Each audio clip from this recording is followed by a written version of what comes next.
Fala pessoal, boa noite, tudo bem? Sejam bem-vindos aí à live da Estudo de Investimentos.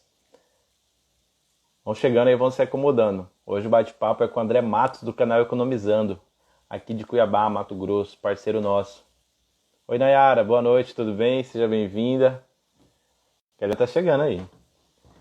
Dani Ribeiro, seja bem-vindo. Opa, Denilson.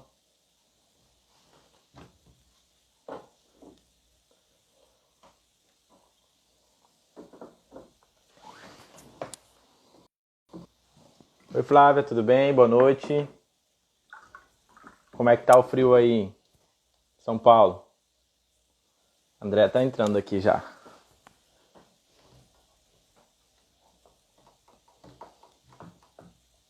Cuiabá hoje tá não chega a estar frio, tá um clima gostosinho. Porque aqui bateu 19, 20 graus, a gente já chama de frio. Cuiabá não aguenta não. Se pegar um clima estilão de São Paulo e estilão do Paraná, a terra do André, bicho, nós estamos lascados, né, André?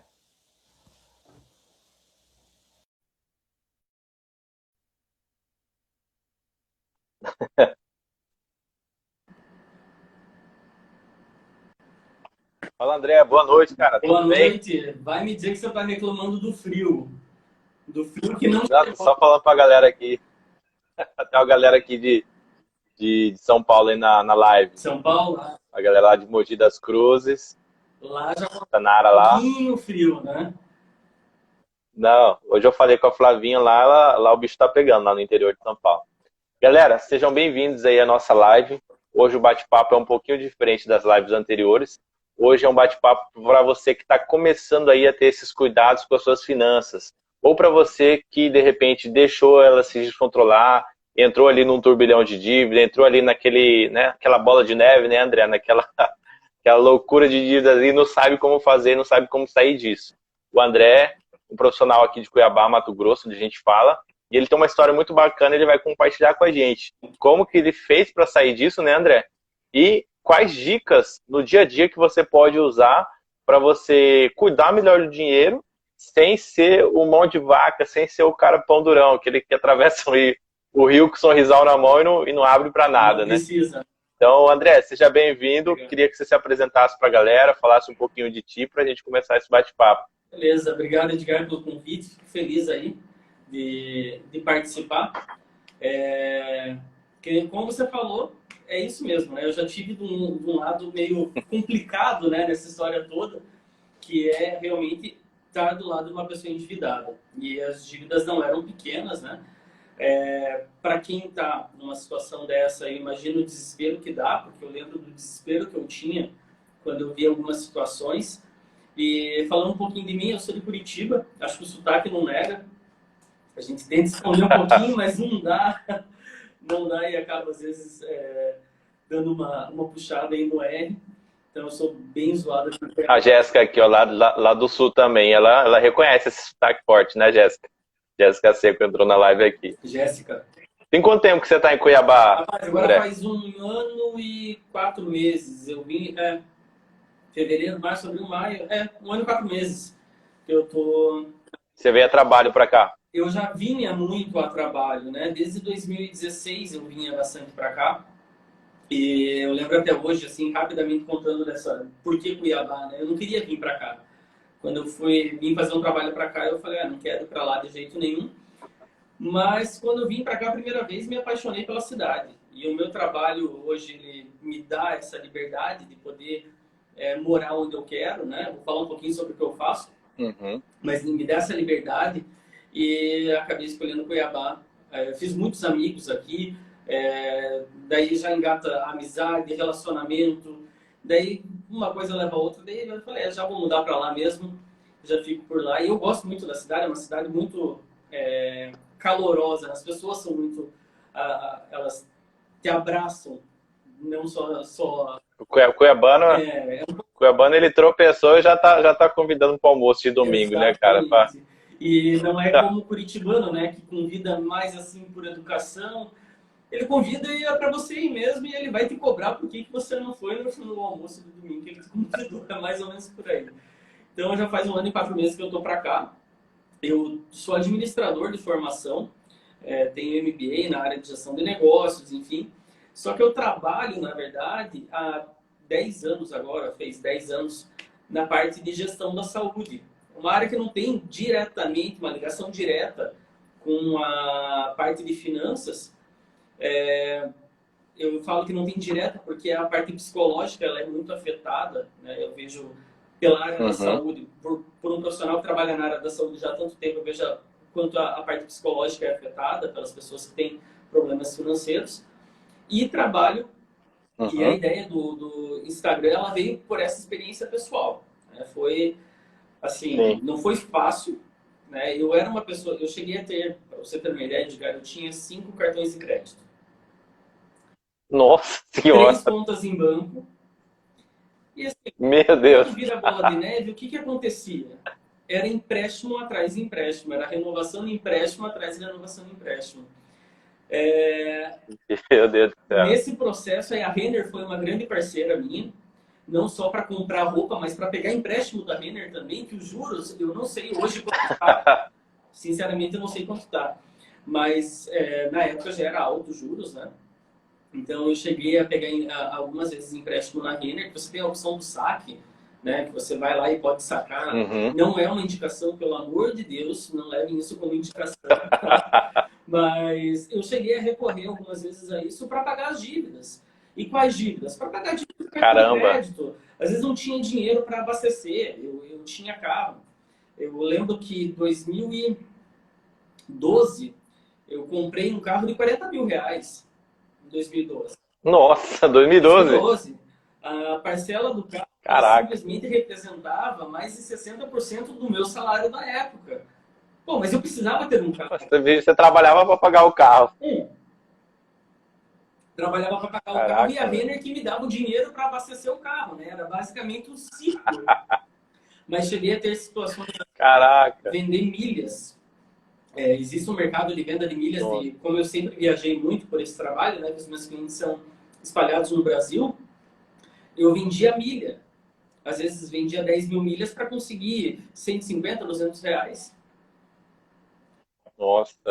Então, assim, cara, que situação. Então, você tinha 3 cartões de crédito, 5 cartões de crédito, 3 contas em banco. E deixa eu te perguntar, só boa-vinda para as galera aí, Jorge, Niels, a galera tá chegando, sejam bem-vindos. A Flavinha tá quase tendo um treino no coração lá, vendo você falar de 5 cartões de crédito. A mulher vai ter um ataque.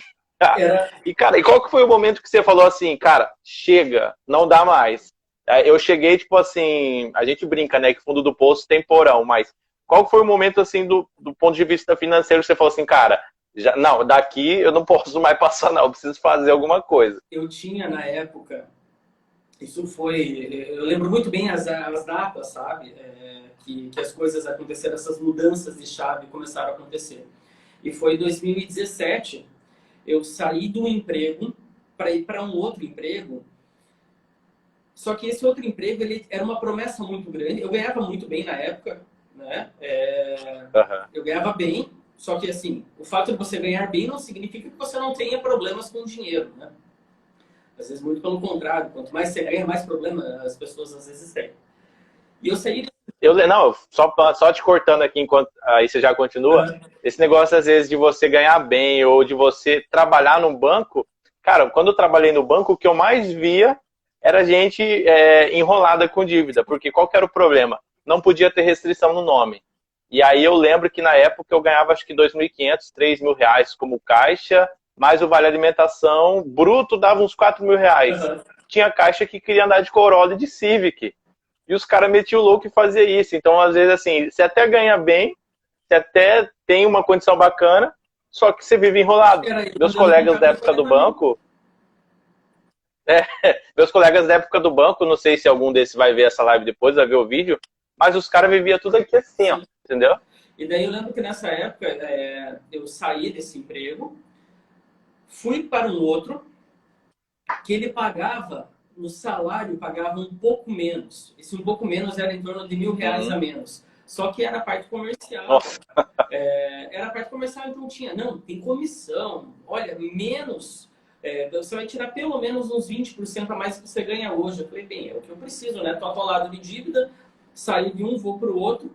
consegui um acordo, e olha a loucura, né? Que esse negócio de quanto mais dinheiro você consegue, a questão é muito mais você saber lidar com o dinheiro, não o acesso que você tem a ele. Mas eu tive acesso ao meu fundo de garantia, tive acesso à rescisão, porque eu fiz um acordo para sair. E como eu já estava há muito tempo naquela empresa, 7 anos, eles me deram ainda os 40%, eu não precisei devolver nesse acordo. Caraca. Então, eles foram muito bons comigo. Fui para essa outra empresa. Eu fiquei 6 meses, Edgar. Caraca. Os R$ 1.000 de diferença, eles na verdade eram um pouquinho mais de diferença, não era só R$ 1.000. Chegava a R$ 1.300. Uma pessoa endividada vai para um outro emprego, começa a ganhar R$ 1.300 a menos. Até que eu fui demitido dessa empresa. E nesse momento eu voltei para a empresa que eu tinha pedido para sair. Só quando eu voltei, na outra opção, eles falaram, não, mas agora a gente não pode pagar o que a gente pagava antes. A gente tem que pagar. Então, entre uma saída no começo de 2017 para junho de 2017, ou seja, nesse tempo de 6 meses, eu tive uma redução de R$ 2.300 de renda. Foi a hora que eu falei, não dá. Se eu continuar pela linha que eu estou indo, vai chegar uma hora que eu não vou conseguir mais aumentar essa bola de neve. Né? Porque eu já estava ficando sem restrição, eu já estava ficando com restrição de crédito. Que banco que vai querer dar empréstimo, ou seja, o que for, para uma pessoa assim? E a coisa ia aumentando. Aí chegou essa hora eu falei, não dá, não pode ser assim. E nesse momento eu parei e pensei, o que eu vou fazer para mudar isso? Né? Porque... Que legal. E assim, sabe o que é legal dessa história sua, André? É que não foi necessariamente por uma opção, uma iniciativa sua, né? A situação te colocou ali. Ali você, a situação, né, te colocou ali e você falou, não, cara, eu tenho que fazer alguma coisa. E é assim, galera, às vezes você que está assistindo esse vídeo, às vezes está aqui na live ou está assistindo depois, você vai ser colocado numa situação, você vai falar, bicho, o que eu faço agora? Mas às vezes é essa situação que vai te abrir a cabeça e vai fazer você tomar uma atitude e tentar mudar o cenário, entendeu? Tentar mudar o jogo. E eu lembro até hoje, o dia que eu fui demitido, eu trabalhava no centro de Curitiba, né? E para quem já viu alguma coisa de Curitiba, no Natal tinha as crianças que cantavam num banco, era um festival bem bonito. E a minha agência era uma das agências, né? Era nesse que era, não vou falar o nome do banco, enfim, não vou falar o nome do banco, ele era HSBC, depois um outro banco aí comprou e daí era esse banco que comprou o antigo HSBC. E eu cheguei lá e falei, não, eu quero encerrar a minha conta. Não, mas por quê? Eu falei, não, eu quero encerrar. Não, a gente vai te dar benefício, a gente aumenta teu crédito. Eu falei, não quero. Daí eu comecei a entender que ou eu me adequava a essa nova fase da minha vida, ou então eu não ia chegar uma hora que eu não sei a quem mais eu iria recorrer. Eu não queria recorrer à família, sabe? Porque eu sabia que se mesmo eu recorrendo à família, eu ia recorrer uma vez, ia recorrer duas. Se eu não mudasse meu comportamento, eu ia recorrer 3, 4. Daí a família vai querendo ajudar, então ficaria chato, sabe? Então foi quando realmente as coisas mudaram. Caramba, cara, caramba. E legal. E aí você começou, como é que foi o início desse processo? Porque provavelmente deve ter envolvido aí mudança de hábito, consumir menos algumas coisas, frequentar menos alguns lugares que você talvez frequentava. E aí, porque quando a gente fala de gastos, né, geralmente está muito atrelado ao estilo de vida da pessoa. O estilo de vida dita muito como que vai ser, né, o padrão financeiro dela. Tem gente que é mais reservado, tem gente que gosta de sair mais. Como que foi para você essa mudança, principalmente aí de hábitos? Como que você lidou com isso? A mudança ela não veio da noite pro dia, né? Óbvio. Então eu comecei a ver qual caminho eu ia pegar. A primeira coisa que eu fiz em todo esse processo de mudança foi eu preciso pagar minhas dívidas. Mas eu não tenho como pagar essas dívidas, o que eu vou fazer? Eu negociei. Esse foi o ponto crucial, sabe? Chegar na frente do gerente e falar, olha, eu sei que eu tenho esse empréstimo, eu não sei como eu posso pagar, o que você consegue me oferecer? Daí foi quando eu comecei a entender um pouquinho mais da questão de taxa de juros, taxa Selic, quanto que estavam me cobrando de juros naquele empréstimo, custo efetivo total, enfim, essas siglas que quem vive no mundo das finanças acaba passeando por elas, né? Eu comecei a entender. Eu falei, não, Eu vou negociar minhas dívidas e vou ter que mudar o meu padrão de vida. Daí entra justamente nisso que você falou, que é, você tem que mudar um pouco o teu estilo de vida para você conseguir comportar essa nova fase, né? E foi quando eu comecei a achar caminhos assim para contornar. Puta, eu quero ir no churrasco, eu quero ir, eu quero ir jantar fora. Mas qual que é a frequência que eu vou jantar fora? Eu tenho duas opções, ou eu vou 2 vezes por mês em um restaurante que vai, sei lá, vou chutar aqui o valor, vai me custar a conta R$ 100, ou eu posso ir 3 vezes no mês, só que eu vou num restaurante um pouquinho, com valor de conta um pouco mais baixo, né? Aprendi muito vou sair, vou jantar antes de sair, né? Claro que eu não ia para restaurante, né? Mas, por exemplo, ia para uma balada, alguma coisa assim, jantava antes, para depois sair, para não precisar comer fora. Então foram essas pequenas coisas que começaram a deixar minha vida um pouco no eixo. Então, Legal. Ô André, deixa eu te falar. É claro que isso que eu vou falar aqui não se aplica a todas as pessoas, porque tem pessoa que não pode, em hipótese alguma, ficar com o nome restrito, né, no serviço de proteção ao crédito.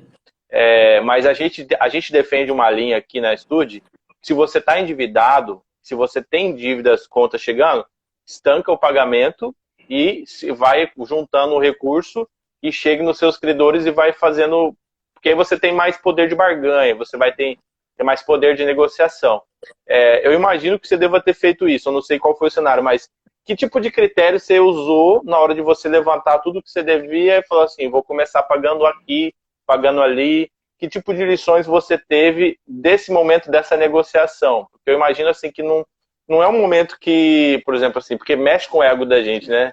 Você chegar na mesa do seu credor e falar, tá aqui, cara, não consigo, bora fazer alguma coisa. Como que foi? Eu costumo brincar que daí é você vestir a sandália da humildade e ir atrás do teu, né?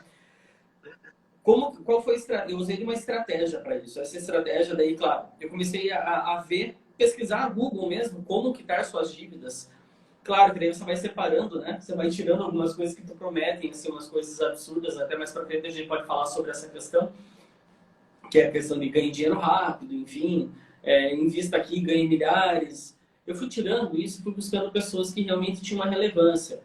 Eu lembro que na época, foi até quando eu conheci Natália Arcuri, gosto dela, assim, da maneira dela, ela como comunicadora, e eu comecei a pesquisar outras pessoas também, e basicamente o que eu fiz? Eu comecei a controlar as minhas finanças, as minhas dívidas na época, né? Eu listei tudo, planilha de Excel mesmo, e comecei a analisar, essa dívida é tanto, essa dívida é tanto, essa daqui, os juros dela, o juro é tanto, e comecei a ranquear. E comecei a ver qual delas me custaria mais a longo prazo. Por exemplo, se eu deixar de pagar essa hoje, daqui 4, 5 meses, 6 meses, quanto que ela vai me custar? E esse foi um dos critérios de escolha, né? Pensar em longo prazo, qual delas me custaria mais. E daí fiz justamente o que você falou. Eu juntava o máximo de dinheiro possível para ir quitando. Daí, por exemplo, quitava um cartão de crédito, aliás, eu usei uma tática ao contrário, né? Eu cancelei os cartões de crédito, mas continuei pagando a negociação que tinha feito. Porque eu sabia que se eu continuasse com o cartão de crédito, era acabar a dívida e eu ia fazer mais dívida.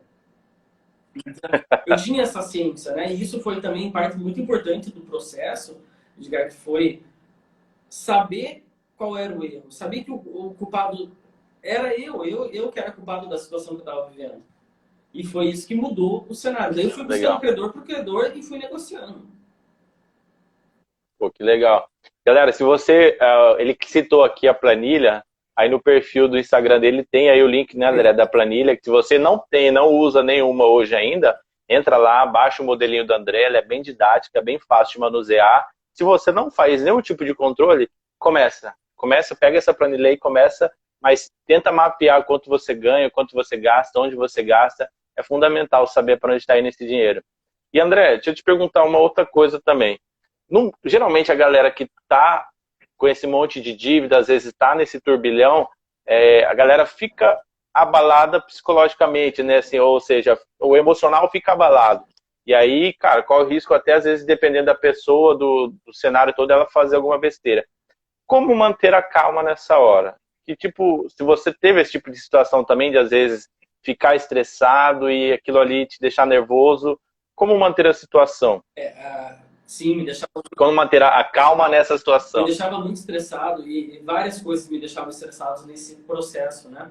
É, primeiro, eu recebi ligações. Às vezes você estava no teu trabalho e os caras ligavam, caía na secretária, ela passava a ligação, de onde que é? Ah, do banco tal. É a coisa mais chata que tem. As pessoas, uma empresa pequena, as pessoas sabem quanto você, sabem que você não ganha mal. Uhum. E sabem que você está devendo. E não era assim questão de um credor ligar, era mais de um, né? Eu sabia da situação que eu estava. E o pior de tudo foi quando meu pai chegou para mim e falou: porra, cara, você se formou em uma faculdade para administrar as coisas e você não consegue administrar teu próprio dinheiro. Aquilo daí Caraca, velho. doeu. Então, o psicológico fica Nossa realmente senhora. abalado. Você fica pensando, pô, Uhum. eu não presto para nada. Só que assim, a mesma maneira que eu pensava isso, eu falava, cara, me vitimizar não vai pagar as contas. Né? Não adianta Não. o banco, o cartão de crédito me ligar e me vitimizar para eles, não vão liberar minha conta porque, nossa, eu sou um coitado, que me perdi na vida, me perdi nesse caminho usando, não sei lidar com dinheiro. Não. Daí eu tive sempre essa postura, não vou me vitimizar. Me vitimizar não vai pagar. Legal, cara, bacana. Então, acho que foi isso que manteve o negócio, sabe? E daí cada um que aparecia era como um jogo de videogame, né? Você vai passando as fases. Claro, cada fase vai ficando mais difícil, mas também você vai aprendendo mais, vai Caraca. ficando mais habilidoso. Até que uma hora, eu lembro a minha felicidade, Edgar, quando eu recebi um e-mail, aqueles e-mails do Serasa, porque eu acompanhava daí o meu nome, né? Porque uma hora ou outra ele tinha que... Uhum. Quando eu recebi o e-mail do Serasa escrito, o seu nome não contém anotações, alguma coisa assim, eu falei, puta, cheguei Nossa onde eu senhora. queria, agora a gente vai mudar o jogo, né? Vamos virar de endividado para investidor. Então, isso mexe muito com o psicológico. Mas assim, Legal. Não, mas tem um outro bacana, cara, que detalhe. você usou para se motivar, sabe?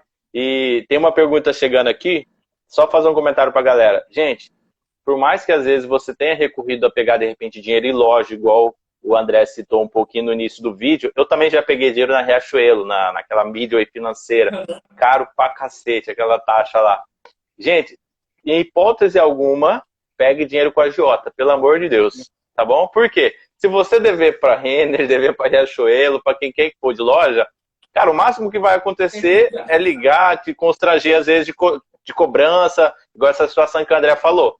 Mas quando você pega dinheiro com a agiota, meu amigo, eu tô rindo aqui, mas é sério o negócio. Você acaba colocando em risco a sua vida, da sua família. Então já fica essa observação para você que está assistindo a gente, ou na live ou gravado depois. Não pegue dinheiro de agiota em hipótese alguma. Como diz a linguagem popular, deixa o pau torar lá das dívidas, mas não pega dinheiro com a agiota. Beleza? E aí pode prosseguir, André, que eu queria fazer essa observação, porque igual a gente acabou de citar, essa parada do abalo emocional, a pessoa ela fica tão desesperada que ela pode achar que é uma boa recorrer ao agiota. E a maioria, aliás, em nenhuma das vezes isso não é uma coisa que passa pela cabeça, sabe? Passa pela Sim. cabeça. E eu só não cheguei a buscar esse tipo de recurso, talvez porque eu não conhecesse nenhum. Não vou mentir para você, não. Se, Tá doido. Ainda bem que você não tinha, porque já pensou, talvez você não teria parado as dívidas. exatamente. É bem pior. Realmente é uma situação complicada. E tinha alguma outra pergunta que você ia... Aqui, ó, a pergunta do Jean. André, como você analisa o SPC e Serasa como uma forma de proteger o seu nome? Porque o Jean, ele tem essa visão, que ele não acredita que você está com o nome sujo. Na verdade, você está protegido de você mesmo, de você fazer mais gastos. Você acha que, assim, ter o nome sujo por um tempo, claro que a gente acabou de citar, que tem pessoas que trabalham em determinados lugares, que trabalham em instituição financeira, em algumas empresas que a política exige que o funcionário tenha um nome limpo, mas tem outras que acabam não entrando nesse critério. Você acha que nessa situação pode ser uma ajuda enquanto a pessoa vai botando as finanças nos trilhos? Como que você vê? Eu acho que não necessariamente. Eu entendo o posicionamento do Jean, acho que até é bem interessante essa vertente, né, de ser uma proteção contra si mesmo, mas como você mesmo falou, Edgar, muitas pessoas no banco não tinham o nome sujo, mas estavam com a corda no pescoço. Porque você vai recorrendo a Sim. amigo, parente, pai, mãe, para desviar isso. E a pior coisa que tem é quando você começa a colocar outras pessoas envolvidas no teu problema, né? Eu, graças a Deus, não tive isso diretamente, porque o problema era meu, estava tudo no meu nome. Eu não sujei o nome de ninguém para conseguir o que eu queria. Mas eu acredito que o Serasa, ele tende, e ele faz hoje um trabalho muito bom, acho que poderia ser expandido, né? Nessa questão de finanças pessoais, mas eu acho que não necessariamente acaba sendo um escudo contra si mesmo. Não vejo muito por esse lado. Bacana. André, a gente estava conversando aqui antes de entrar na live. É, nesse processo de reorganização financeira, talvez só o salário do emprego que a pessoa tenha não seja suficiente para ela conseguir pagar os gastos de despesas fixas que ela tem e fazer esse processo de limpar o nome, de regularizar a situação, de colocar as coisas em ordem. Que tipo de dicas você daria para quem precisa fazer essa renda extra? Gerar um recurso extra aí no orçamento, por exemplo. Esse é um pensamento que eu tenho hoje, sabe? E até hoje, eu acho que a situação de hoje, ela favorece muito pelas novas tecnologias que surgiram. Por que eu falo isso? Uhum. Você ter a renda extra para você sair do buraco pode te ajudar a fazer isso muito mais rápido. Eu não saí da situação que eu estava para a situação, para o e-mail do Serasa dizendo que o meu nome estava limpo, não foi do dia para a noite. Né? Isso foi em torno de quase 2 anos, na verdade, para tudo isso acontecer. Então veja que não é tão recente, né? Porque eu comecei na Bola de Neve lá em 2017. Eu fui sair, era 2019, eu já estava até aqui em Cuiabá. Não quando eu recebi o e-mail do Serasa, mas assim, a hora que eu falei, agora estou numa situação tranquila, eu já estava até aqui em Cuiabá. Inclusive, eu já tinha começado a página do Economizando. Para tentar passar para as outras pessoas que não é impossível você sair. Mas voltando ali a questão da renda extra, hoje você tem recursos como fazer Uber. Com certeza, se existisse Uber na época do meu carro de 40 mil, eu estava botando ele na rua para fazer Uber. Para ajudar a pagar a parcela, por exemplo. Porque foi um carro que eu entreguei. Eu não vendi, eu entreguei. Caramba! Eu não recebi nada por ele. Então, talvez hoje eu estivesse fazendo Uber para conseguir isso. Então, a renda extra, ela vem hoje e a tecnologia ajuda muito. Veja que nessa época de quarentena, quantas e quantas pessoas que não têm uma habilidade tão grande para mexer, por exemplo, com um computador, e a pessoa caiu no home office da noite para o dia. Isso pode te dar oportunidades de você auxiliar com...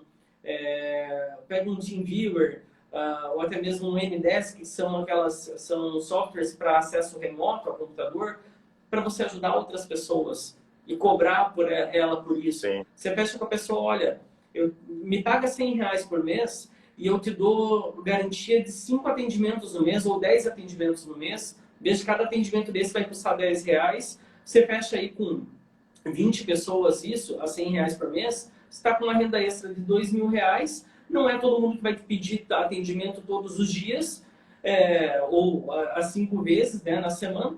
E você consegue fazer uma renda extra com conhecimento, com uma habilidade sua, né? Para quem eu não coloquei, tem um post até na minha página que fala sobre renda extra. Eu não tinha pensado nessa possibilidade quando eu fiz aquele post. Tá aí uma outra possibilidade de renda extra. Mas pensa, rapidamente você consegue ir R$100 para uma pessoa que necessita trabalhar em casa, mas tem dificuldade com o computador. Pode não parecer nada, mas você fecha 20 clientes desse, olha o quanto que você está ganhando. Né? E eu falo isso pela minha mãe, que é professora, está fazendo agora. Essa semana eu conversei com ela, perguntei, mãe, como é que tá? Como é que foi o final de semana? Eu fui dormir às 3 horas da manhã. Eu falei, mas por quê? Ficou assistindo série dela? Não. Eu tenho dificuldade para fazer o plano de aula, salvar o plano de aula e achar ele de novo. Era uma coisa que obviamente eu poderia ajudar muito fácil, né? Mas ela não me ligou, não me pediu. Mas olha um exemplo simples.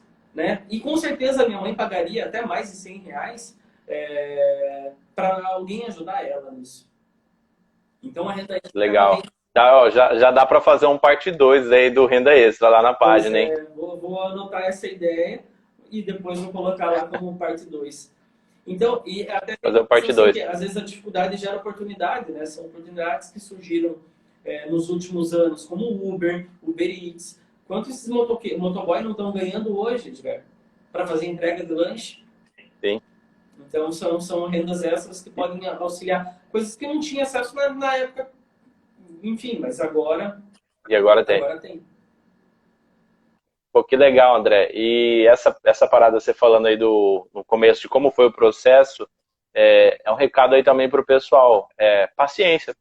Você tem que entender que talvez não vai ser de um dia para noite, de uma semana para outra que você vai conseguir botar o nome em dia, colocar as coisas, mas é um processo. Você tem que começar.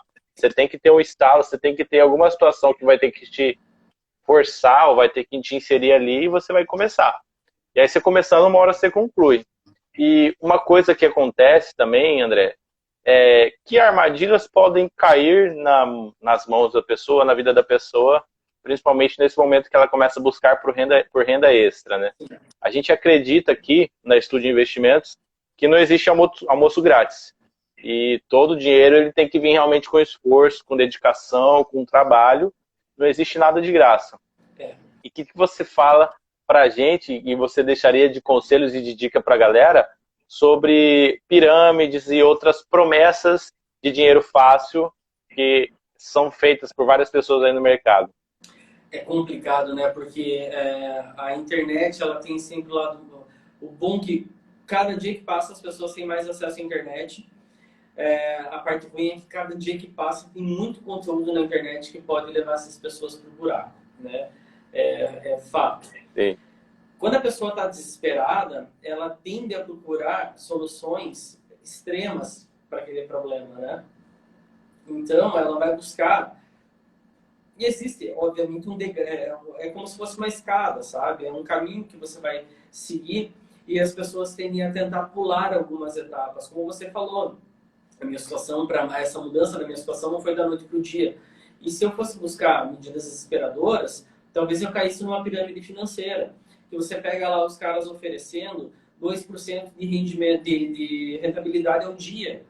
Coisa que você, quem está mais voltado para a área de investimento, sabe que é que daí também vem a questão de cultura do brasileiro, de não se interessar tanto por bolsa de valores, quanto por uma série de coisas. Você vê os americanos, é difícil um americano que não tenha o seu dinheiro investido na bolsa de valores, né? Daí você vê aqui isso não existe, não é uma cultura ainda. Digo ainda porque ainda tem esperança que isso mude. Mas daí você vê empresas oferecendo rendimentos de 10%, 15% ao mês, sendo que você vê, até a gente comentou na nossa conversa antes da live, né? O Warren Buffett, ele tem lá os rendimentos dele com uma média de, acho que é 20% ao ano. De 20%, um dos melhores que ele já teve. E é o Warren Buffett, né? O deus dos investimentos, vamos dizer assim. Ele é um dos caras mais ricos do mundo, se eu não me engano, né? Mas, enfim, tem muito dinheiro e os rendimentos dele batem 20% ao ano. Daí vem uma pessoa, pega outra pessoa no momento de fragilidade. Porque, e eu até comentei contigo, já tive situações na minha família, né? Torno a usar a mesma expressão que falei para você hoje. Casa de ferreiro, espeto de pau. Situações que eu ouvi na minha família, de refinanciar carro, R$ 20.000 perdidos, jogados literalmente no lixo, porque investiu numa empresa que prometia esse tipo de ganho. E daí o pior, que é assim, eu só fiquei sabendo dessa transação que estava rolando na minha família, porque eles vieram me convidar. Porque além da rentabilidade, que era magnífica, era em torno de 2% a 3% ao dia, ele ganhava por indicação. E daí, o que aconteceu? Você ganhava 6% pela indicação, se eu não me engano, 6% do que a pessoa investiu. Então, se eu investisse R$ 1.000, 6% ia para quem me indicou. Coisas do tipo, assim, sabe? Para levantar essa pirâmide. Só que é o que eu sempre falo, a pirâmide, uma hora a base, ela não se sustenta mais. E quando você pega uma pessoa desesperada, ela tem um problema. Ela já foi no banco, o gerente do banco ofereceu para ela título de capitalização, ofereceu para ela milhares de coisas e ela nunca saiu daquela situação. Ela não vê mais saída para a situação dela. Vem uma pessoa e fala, eu tenho a solução. Porque o problema é que você está indo buscar no lugar errado. E essas pessoas têm um poder de convencimento muito grande. Você já está numa situação de Absurdo. vulnerabilidade. A pessoa chega com a solução para os seus problemas e engraçado que eles falam, eu sei o que você está passando. Né? Porque eu já passei por isso. É a mesma coisa eu chegar aqui e falar, não, eu já passei por isso, conto toda a minha história e ofereço para vocês um investimento de 10% ao mês. Então, Tá louco. é complicado. E isso acontece muito. E eu sempre indico, eu sempre falo para as pessoas, não entrem nessa, justamente usando essa frase, né? Que não há almoço grátis. Né? Não há nada que caia do céu. Não tem. Pare e... Não, e assim, uma das desconfie quando a pessoa... Quando você tiver, não souber para onde ir, veja quanto está a taxa Selic, tá? Analise quanto está a taxa Selic. Você vai ver que daí explico para a pessoa o que é a taxa Selic, pelo menos para ela ter uma base do que a gente está falando, né? Putz, a taxa Selic agora está, acho que 2,75, né? 2,75. Ou é 3 ou é 2,75? Está nessa fase. Mas ao ano, e o cara estava oferecendo investimento de 2% ao dia, acho que alguma coisa está errada. Até mesmo porque se isso fosse verdade, concorda comigo que todo mundo estaria rico? Quem é que não ia querer um troço desse? Exato, Se exato. fosse verdade, E eu sempre falo pra galera o seguinte, cuidado com quem chega prometendo demais bens materiais, ostentação, sabe? Aí chega com foto de carro, aí viagem, e aí compra, bota aquele ternão chique, sabe? E coisa e tal, aí iPhone do último com 3 câmeras atrás. Sabe o que eu lembro? Eu já fui algumas vezes nessas reuniões dessas pirâmides disfarçadas de marketing multinível só para ver qual que era a vibe dos caras. E a conversa é sempre a mesma. Conversa, por exemplo, aqui no Holiday Inn, na Miguel Sutil, os caras gostam demais de usar ali. E aí, velho, aquela loucura. Não, bora lá, vai dar certo, você vai conseguir, bababá. E o povo sai dali louco, no gás. E sempre tem isso. Tem um produto para disfarçar do marketing multinível, porque tem empresas sérias e donas de marketing multinível. A gente pode citar aí Avon, Natura, Hermes, aquelas revistinhas que as tiazinhas vendem, né? Uma renda extra, né? Exato. Mas tem esses caras assim que se disfarçam e só troca o produto. Eu lembro de já ver uma chamada Fazendas Reunidas Boi Gordo, lá dos anos 90, Avestruz Master, que era para quem queria investir em carne de avestruz. Aí vem depois Telex Free. Eu trabalhava no banco na época da Telex Free, cara, é loucura. Os caras iam no caixa pagar boletão e todo mundo, até a galera do banco entrando, entendeu? E o pau quebrando. E aí a empresa começou a quebrar. Aí depois veio uma que você tinha que publicar anúncio, aquela Multiclick Brasil. E assim, aí a grande bola da vez, aí a Bruna sai deixando 40 folhas de cheque, já tá no desespero, ainda queria mais dinheiro que não tem. E aí, cara, sai criando, só troca o produto. Sim. Por exemplo, já fizeram de opções de ações no mercado de day trade, e agora a bola da vez é Bitcoin.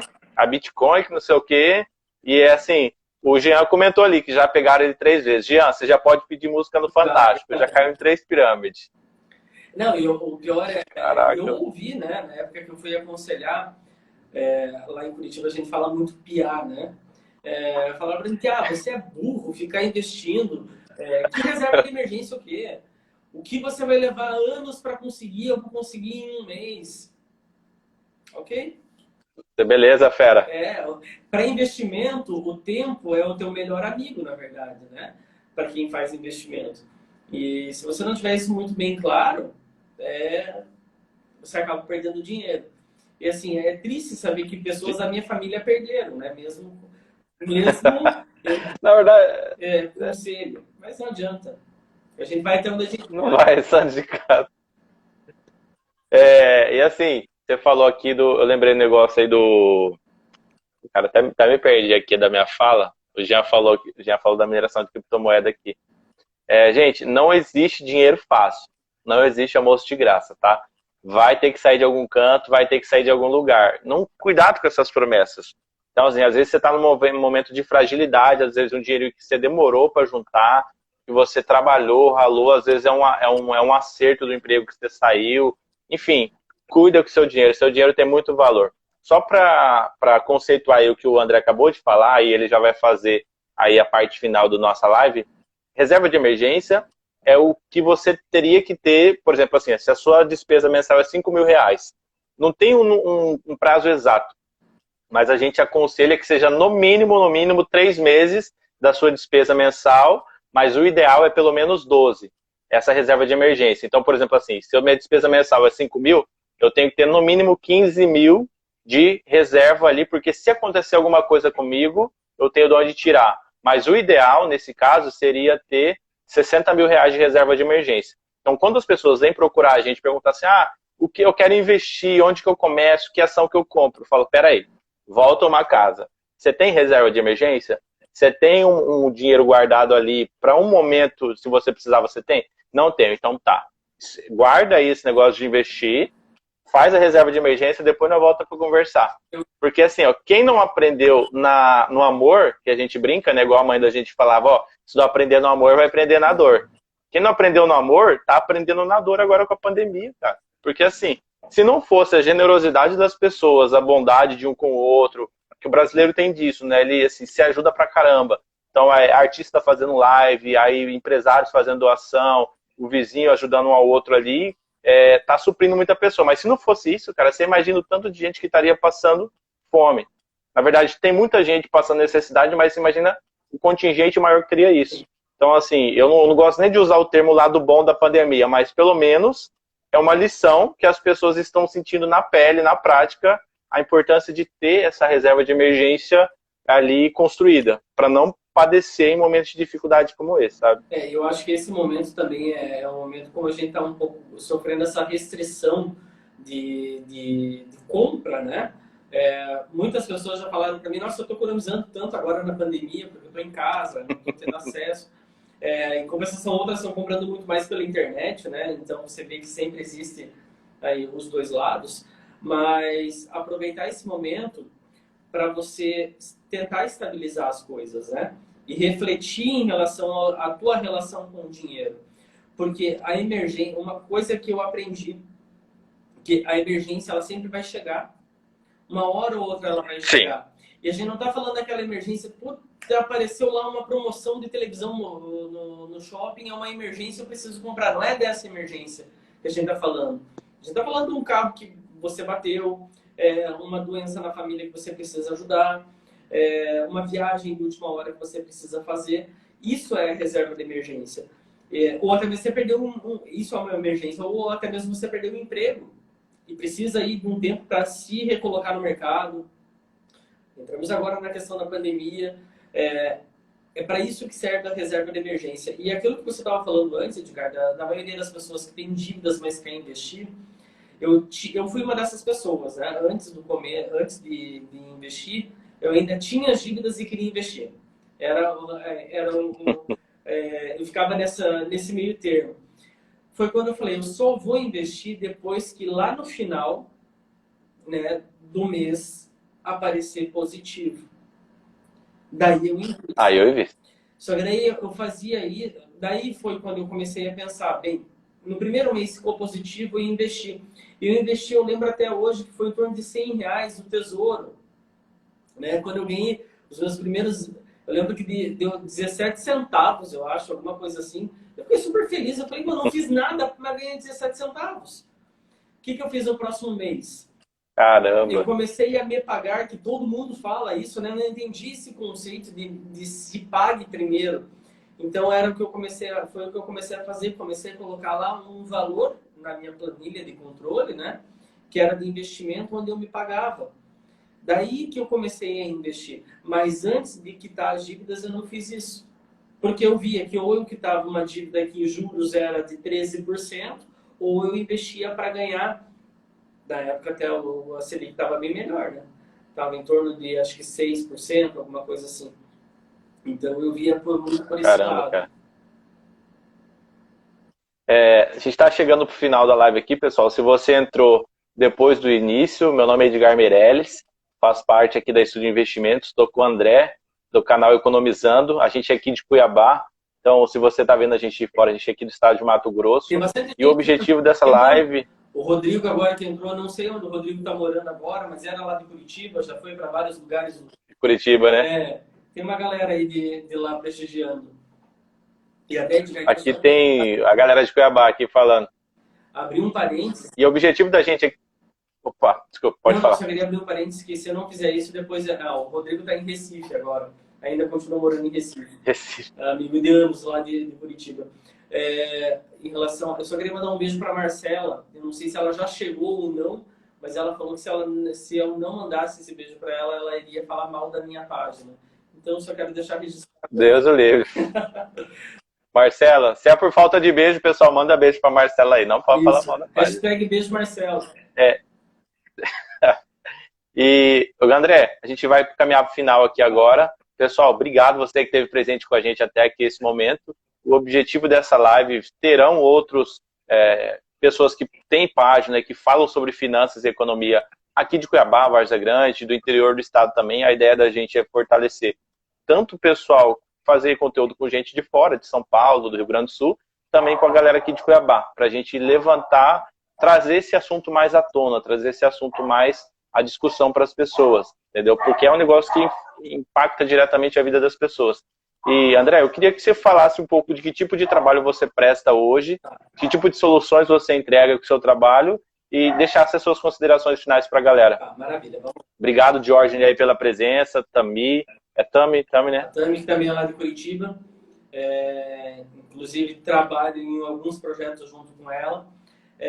Bem, falando um pouquinho mais em relação ao trabalho que eu entrego, na parte da página do Economizando, eu sempre procuro atender as pessoas, entender o que elas estão passando e ver as melhores soluções, tentar mostrar para elas esse caminho. Foi uma ajuda que eu não tive na época que eu estava endividado, então é mais ou menos por aí, ajudar ela a organizar toda essa bagunça e mostrar para ela que existe um caminho que ela pode seguir, e muitas vezes esse caminho que ela vai seguir ela é muito menos doloroso do que ela está imaginando.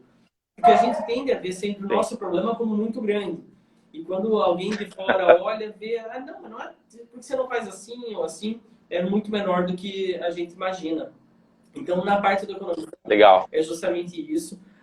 Agora eu vou começar a falar muito sobre a questão de capacitação, que eu acho que é um assunto muito importante também, para as pessoas se capacitarem, porque não adianta nada você ganhar. Vou citar um exemplo aqui. Você ganha lá R$1.000 por mês. A intenção é que você passe a ganhar muito mais. Não que você fique economizando, contando moedinhas, economizando 100, R$200 para investir lá na tua reserva de emergência, mas sim que você se capacite a ponto de conseguir um salário melhor, conseguir um rendimento melhor, para mudar a tua vida de uma maneira mais rápida. Né? Essa linha que a página vai até começar a seguir agora. E em relação ao meu trabalho, eu entrego hoje para as pessoas do Economizando de maneira... claro, cada caso é um caso, né? A gente às vezes trabalha muito pontualmente. Até comentei que eu não estou mais fazendo mentoria direta para as pessoas, porque toma muito tempo. Eu tenho uma outra ocupação, que é a ocupação na área da saúde, né? Que Sim. Agora, na época da pandemia, surgiu aí o termo grupo de risco. Esse termo grupo de risco, ele não existe de hoje, ele já é de muito tempo atrás, e é basicamente esse trabalho Sim. que eu faço, que é identificar dentro de grandes populações os grupos de risco e quais são os caminhos que vão ser seguidos de tratamento para esse grupo de risco. Daí com pessoas como a Tami, como a doutora Aline, que eu vi que apareceu aqui, não sei se ela ainda está aqui ou não, mas que são pessoas da área da saúde que ajudam aí nesse trabalho. Bacana, André. Pessoal, obrigado por ter participado aqui da live com a gente. Se você gostou, se ela te agregou valor, manda uma mensagem, deixa um joinha pra gente. Esse vídeo vai pro YouTube também, aí o André vai compartilhar nas redes. Se você aí da galera de Curitiba, o pessoal, os amigos do André, se gostaram da live, manda mensagem para ele que a gente já marca uma outra para outro dia, pra gente falar aí um pouquinho avançado. Essa aula aqui foi a base pra gente chegar com o assunto mais parrudo para vocês. André, muito obrigado, cara, pela sua presença, por disponibilizar esse tempo. E, pessoal, o objetivo maior disso é de trazer o André, até agradeço o André dele expor a história dele contar dos momentos que ele já viveu, é mostrar para vocês que, assim, não tem caso perdido. Não tem, o seu caso é... Não, gente, todo mundo tem um jeito. Claro que, às vezes, a receita que funcionou para ele talvez não seja exatamente a mesma que você vai usar. Mas tem jeito, tem como você se organizar, tem como você levar uma vida com a cabeça mais leve, mais tranquilo, porque a gente sabe que as dívidas e as finanças assim descontroladas, ela prejudica toda a vida da pessoa.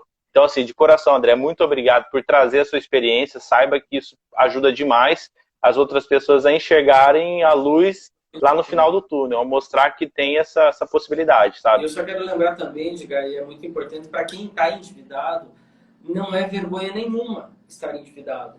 Né? Você não vai... As pessoas têm essa vergonha de falar. Então procure ajuda. Tem vários canais que disponibilizam essas ajudas.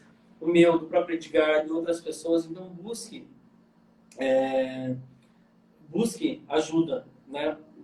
Na internet hoje você consegue muito material para isso.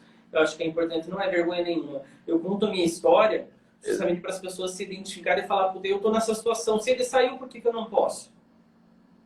E não é vergonha nenhuma. Graças a Deus, meu nome está aparecendo lá no e-mail do Serasa agora, sem ficar limpo, né? E que continue assim. Valeu, galera. Obrigadão. Sigam aí a página da Estudo de Investimentos e aí Economizando. Quinta-feira nós teremos outra live aqui. Até mais. Valeu. Até mais. Tchau, tchau.